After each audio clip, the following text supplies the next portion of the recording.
son, Chris, was the most handsome, intelligent young man. Soft-spoken, but funny. Funny. Sarcastic. Yeah, He cared about, like, secretly nice. An amazing brother and friend to me. He had a really big heart. Hell of a teammate, hell of a friend. You know, I just think of him next to me and like helping me through it, out there enjoying the sun, the trails. He was my brother, and it was really hard to lose that.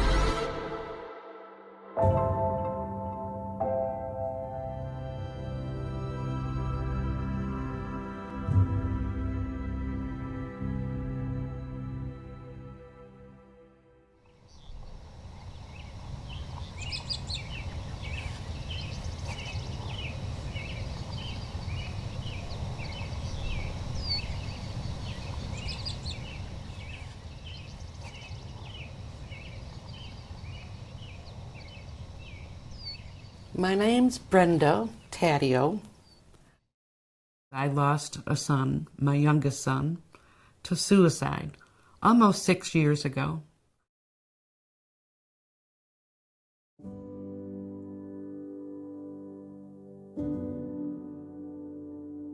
For me, my friendship, we were inseparable for, 22 years of our lives, playing outside every single day in the summer. We were at the same schools. We were almost twins, I felt. I was the bossy older sister, so, I said, we're gonna be friends too. I'm gonna make you do everything with me. I would call him and say, hey, I wanna do this and I'm not going by myself, so. And he would say, okay, that's fine, I guess. Chris was pretty introverted and quiet. Sometimes that bothered him. That was something that bothered him. He didn't feel as social as he would like to be.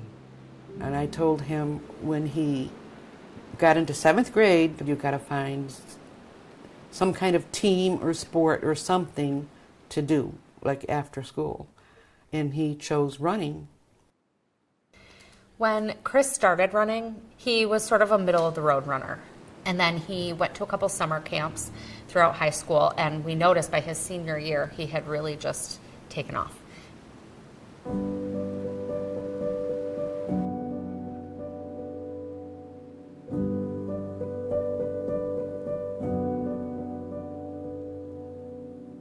He was friends with people on his running teams.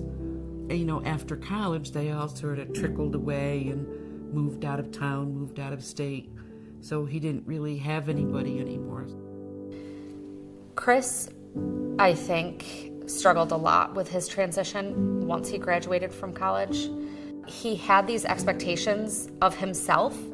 There was just something in him that he became more and more discouraged.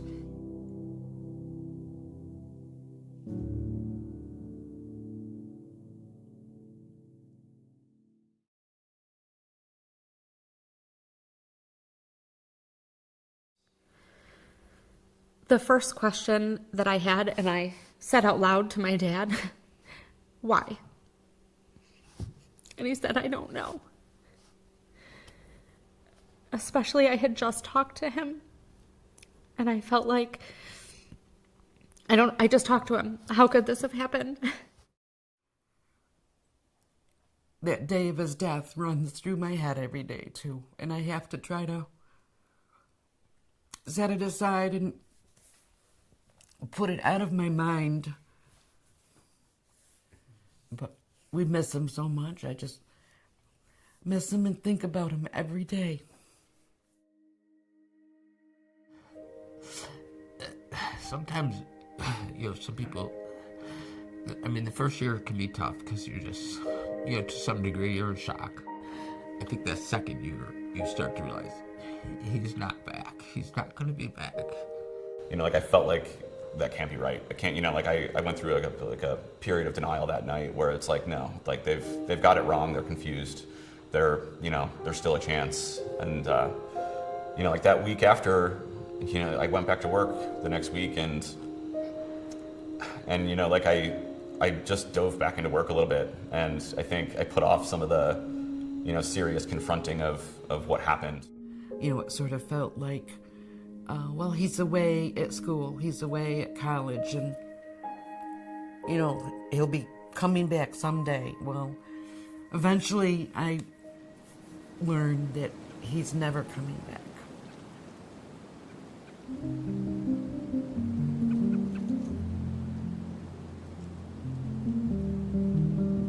All of these questions kind of like, how sad was he? Had he been sad his whole life, or just after a transition back home after college? I felt like there was like a never-ending stream of all these questions that we were left with. For whatever reason, he was scared to tell somebody, to tell us, to tell even a doctor that he felt like that. We didn't understand depression, that how can depression be that severe? But it can be debilitating. I mean, I think there's always a period of time where you feel guilty, that I didn't do something. I could have done something. You can't go there all the time. You just can't. If you learn more about mental health, you can be better prepared. So I can maybe help somebody else. I loved him with everything I had, and that was all I could do for him. I think the hardest part about the marriage after the death of a child is no two people grieve the same way. You might be in a stage where you cry a lot and the other person is not. So if you understand that, then you can help get through it. The days after, I kept on closing the bedroom door. And I think my husband wanted the door open to see his room. But then I realized this is where we raised our kids. And played in the backyard and played with each other and their toys. That house was their home. And I thought to myself, I have a lot more good memories being in that home than the one traumatic, devastating, bad memory.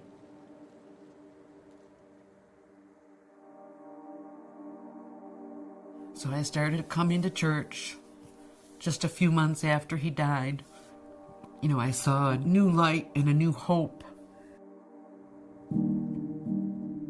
I joined a Compassionate Friends group, and this is for parents that have lost children. I know Brenda will internalize more than I do. Sometimes you say things at the meetings, you open up, and I find, she's feeling this. It's okay to have those feelings. They're natural feelings. There's nothing wrong with them. My first time I walked in, I was just amazed that there was so many other parents that had felt like me and had gone through losing a child. It was just so hard to believe, but they knew how I felt. We're fortunate that we had support. We had family, we had friends. So those kind of things impacted our lives. It's always going to hurt. It's always going to, be a part of me that's not there.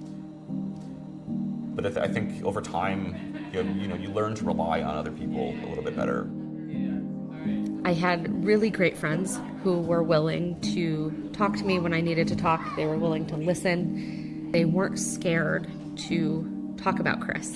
They weren't scared to say his name. They weren't scared to say, I went for a run today and I thought about Chris the whole time.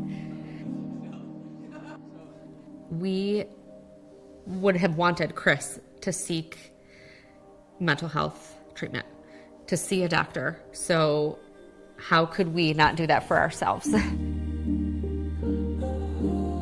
My therapist let me talk freely about Chris, about what was bothering me. And I said, there are sometimes I will see something in Wegmans and I just want to cry. And he said, you know what? Why don't you? But it seemed like there would always be some sign from him to keep going or to just keep, get back up the next morning and do it all again.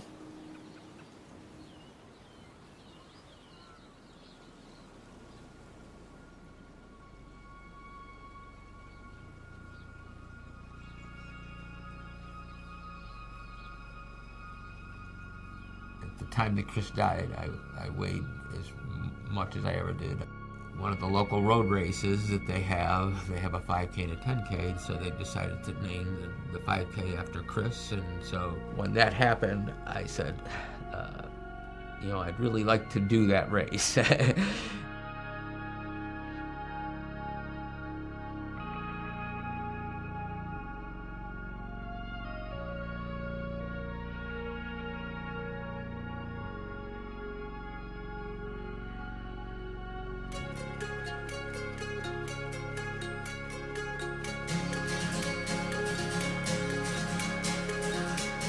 first 5K race was dedicated to Chris Daniel. I just couldn't believe the overwhelming numbers. People that loved him and looked up to him and considered him a friend. I can see, I think more now, how much you can touch somebody's life just because people have touched my life by helping me. I'm not afraid to talk to people about their feelings. Like if I see somebody who I think is struggling, I go up to them and I ask point blank, like, are you okay? I care about you. If something's going on, like, let's talk about it. But reading and understanding myself and finding how other people got through it helped me get through it. I just wish overall that we were all more open talking about mental health in general and loss too.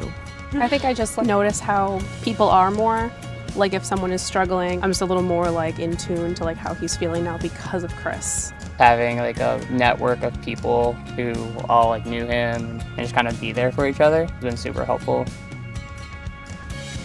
You can give meaning to your life, meaning to your child's life. If I'm helping other people, that makes me feel better.